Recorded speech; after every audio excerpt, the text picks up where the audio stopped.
स्वागत है आपका हिंदी कहानियों के चैनल कथा कथन में, जहां आप सुनते हैं सरस, रोचक एवं सशक्त कहानियां। नमस्कार मित्रों, मैं हूं सीमा सिंह। आज आप सुनेंगे प्रवासी साहित्य का जाना माना और पहचाना नाम कादम्बरी मेहरा जी की लिखी हुई कहानी पिछले पहर का चांद। कादम्बरी मेहरा जी की पुस्तक पथ के फूल वडोदरा यूनिवर्सिटी गुजरात द्वारा एमए हिंदी के पाठ्यक्रम में शामिल है। प्रस्तुत है आपके समक्ष कादम्बरी मेहरा जी की कहानी पिछले पहर का चांद। रक्षा सुबह 6 बजे रसोई घर में आई। चाय की तलब थी तो केतली का बटन दबाया और अपना खास मग निकाला। देखा तो फ्रिज में दूध खत्म हो गया था, अतः वो बाहर गैराज वाले बड़े फ्रिज से नई बोतल निकालने गई। पिछला दरवाज़ा खोलते ही ठंडी हवा और चिड़ियों के कलरव ने उसका स्वागत किया।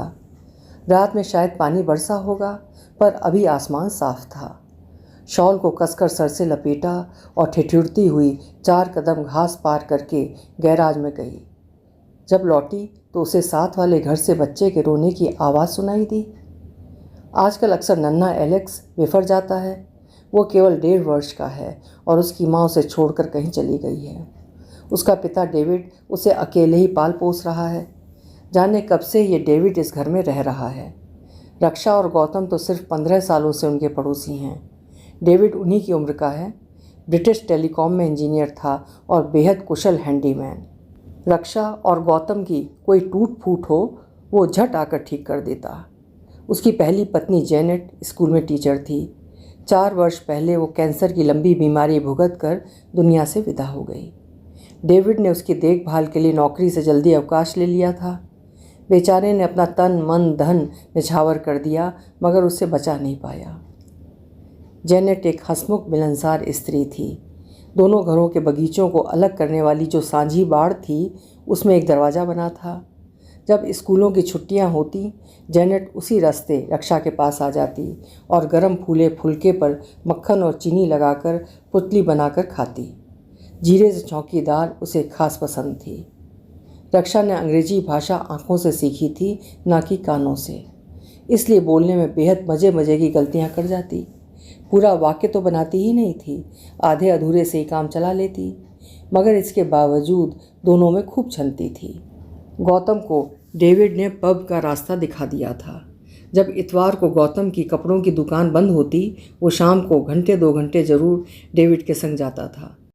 जेनेट ने ही कह सुनकर रक्षा को हफ्ते में 2 दिन नौकरी करने भेजा था। इससे रक्षा का आत्मविश्वास विकसित हुआ और वो यहाँ का एटिकेट भी सीख सकी।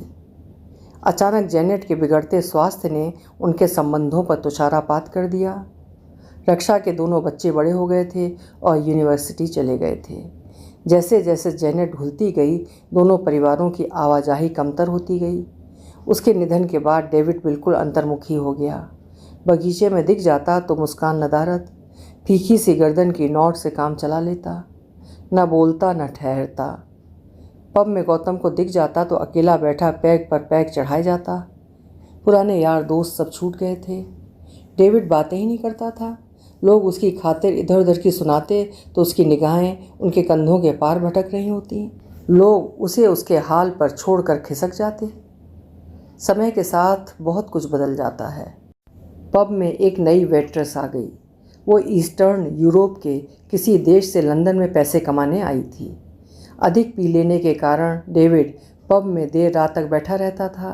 कभी ज़्यादा बहक जाता तो पब का मालिक उसे अपनी ही कार में छोड़ जाता। उसकी चाबी उसकी जेब से निकाल कर खुद घर खोलता और उसे अंदर सुरक्षित बैठाकर चला जाता। रसोई में एक आराम कुर्सी खिड़की के पास ही रखी रहती थी। सुबह शाम डेविड यहीं बैठता और अखबार पढ़ता था। अक्सर डेविड निढाल होकर वहीं सो जाता। कुछ दिन बाद नई वेट्रेस लीडिया उसे घर पहुंचाने आने लगी। वो लंदन की ड्राइविंग पास कर चुकी थी। उसने डेविड का भरा पूरा घर आदि देखा तो समझ गई कि ये मालदार आसामी है। पियक्कड़ से कौन दोस्ती रखे। रक्षा और गौतम अपने में ही सिमट लिए। लीडिया डेविड का खूब ख्याल रखने लगी। सुबह के समय पब बंद ही रहता था, अतः वो डेविड के घर की सफाई आदि करने लगी और ओवन में खाना भी बना देती। उसकी कमीज़ें इस्त्री कर देती। डेविड संभलने लगा। साल बीतते न बीतते वो वहीं रहने आ गई। पब के मालिक और अन्य दोस्तों ने सलाह दी कि लड़की बुरी नहीं है। इस तरह लोगों की बदकही इधर उधर फैले, इससे तो शादी ही कर लें तो अच्छा। सो रक्षा और गौतम को एक दिन पब में आकर उनकी शादी की खुशी मनाने का निमंत्रण मिल गया। डेविड खुश रहने लगा। वो 60 पार कर चुका था और लीडिया मुश्किल से 30 की होगी, मगर वो दोनों खुश थे तो दुनिया को क्या लेना देना। साल भर बाद एक बेटा भी आ पहुंचा। जेनेट और डेविड 30 वर्ष तक साथ रहे थे, मगर जेनेट माँ नहीं बन सकी थी। अब इस उम्र में बेटा पाकर डेविड के तो पाँव ज़मीन पर ही नहीं पड़ते थे। हर समय वो उस बच्चे को उठाए रहता। उसका नाम एलेक्स रखा। शॉपिंग करने जाते तो डेविड ही प्रैम ठेल रहा होता। लीडिया नित नए से नए फैशन करती। डेविड उसकी हर बात का मान रखता, मगर बस लीडिया ने अपनी पब की नौकरी नहीं छोड़ी। डेविड बच्चे को देख ही लेता था। साल पलक झपकते बीत गया। एलेक्स का जन्मदिन खूब धूमधाम से मनाया गया। डेविड ने सभी पुराने मित्रों को बुलाया। जेनेट के भाई बहन भी आए। 80 वर्ष से ऊपर उम्र के डेविड के माँ बाप भी आए। सबने लीडिया को प्यार और उपहार दिए। नहीं आई तो डेविड की बड़ी बहन नोरा। उसने साफ लिख दिया कि उसे ये शादी मंजूर नहीं थी और ये विदेशी का बच्चा उसके परिवार का अंश कहलाने के योग्य नहीं। डेविड और लीडिया की खुशी में कोई फ़र्क नहीं आया। वो एलेक्स को लेकर हर छुट्टी में घूमने फिरने जाते। एलेक्स चलने लगा तो रोज़ डेविड उसे पार्क की सैर करवाता, बत्तखों को दाना डालता, हजारों चित्र उसके उतारता। मगर अचानक एक दिन लीडिया कहीं चली गई। हर जगह डेविड अकेला ही नज़र आता। एलेक्स उसी के पास था। सबने सोचा कि शादी करने के बाद वो अपने देश अपने घर वालों से मिलने गई होगी। डेविड यही बहाना बनाता रहा, मगर उसकी उदासी किसी से छुपी न रही।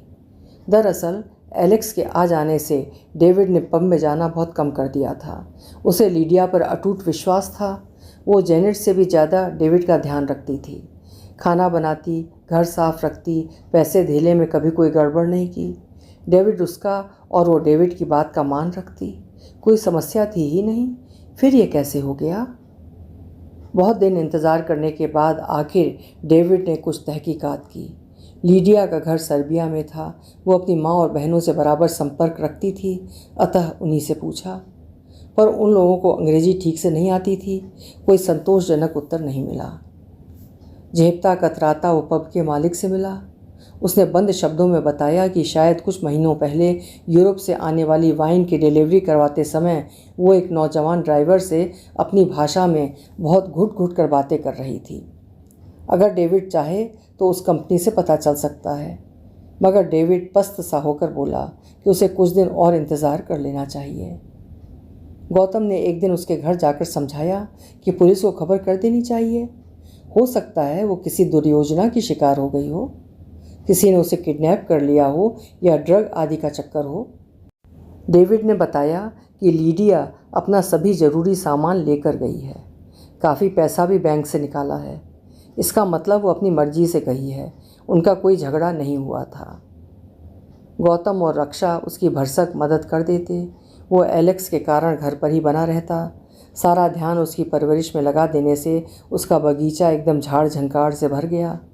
पब के मालिक ने उसे जोर देकर समझाया कि वो पुलिस को बता दे।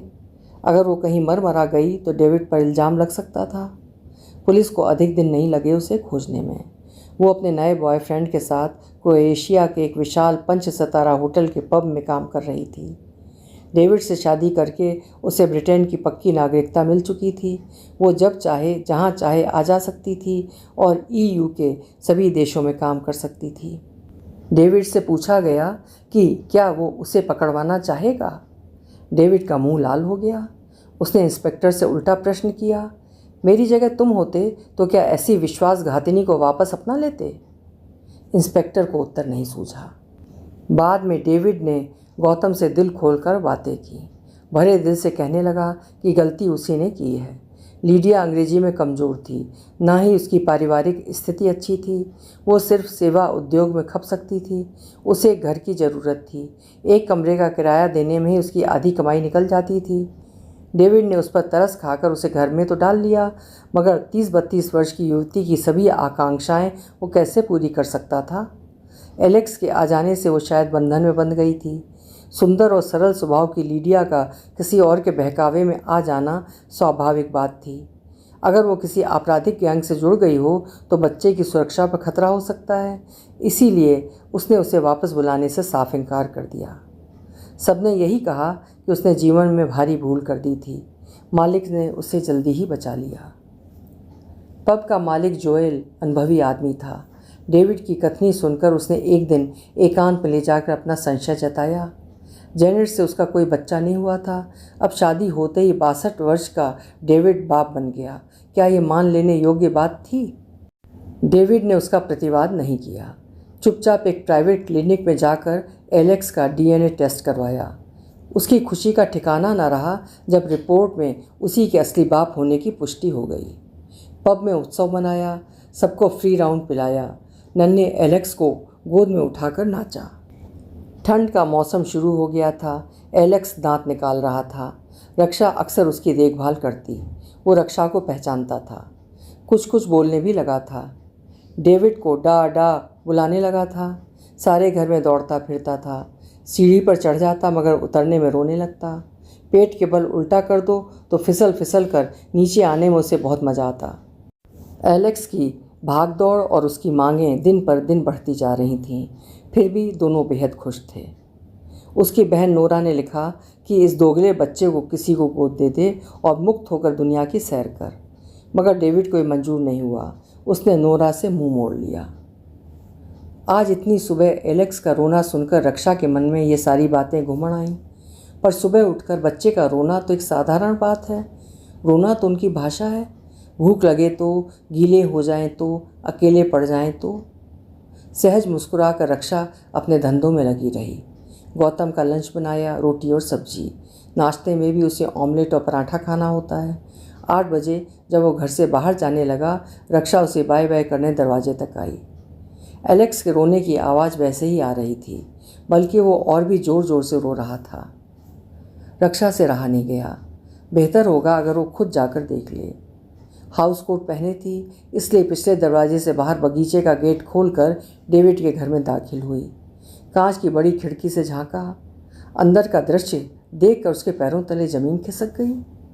खिड़की के बगल में अंदर एक आराम कुर्सी पड़ी रहती थी, जिसकी पीठ रक्षा की तरफ थी। इस कुर्सी के ऊपर दीवार में एक शेल्फ लगा था, जिस पर सीरियल के डिब्बे रखे रहते थे। 1.5 बरस का बच्चा जाने कैसे उस कुर्सी की पीठ पर चढ़ा हुआ था और ऊपर डिब्बों पर हाथ मारे जा रहा था। उसके पैर रक्षा को दिखाई नहीं दिए। कहाँ टिकाए था उसे समझ नहीं आया। बहुत उचक उचक कर देखा पर डेविड वहाँ नहीं दिखा। अरे, सुबह सुबह कहाँ गया? अगर बच्चा गिर पड़े तो? उसे चौंकाने या उसका ध्यान अपनी ओर खींचना खतरनाक हो सकता है। रक्षा उल्टे पैरों अपने घर आई। सामने के दरवाजे से डेविड की घंटी बजाई, मगर कोई जवाब नहीं आया। तब हड़बड़ा कर उसने पुलिस को फ़ोन किया। बदहवास सी अपनी टूटी फूटी अंग्रेजी में समझा पाई। My neighbour child alone in the house, crying all morning 2 hours. Come quick और he falls. He climb chair. करीब 5-10 मिनट बाद पुलिस ने आकर डेविड की घंटी बजाई। उत्तर न आने पर अपनी मास्टर की से दरवाज़ा खोला।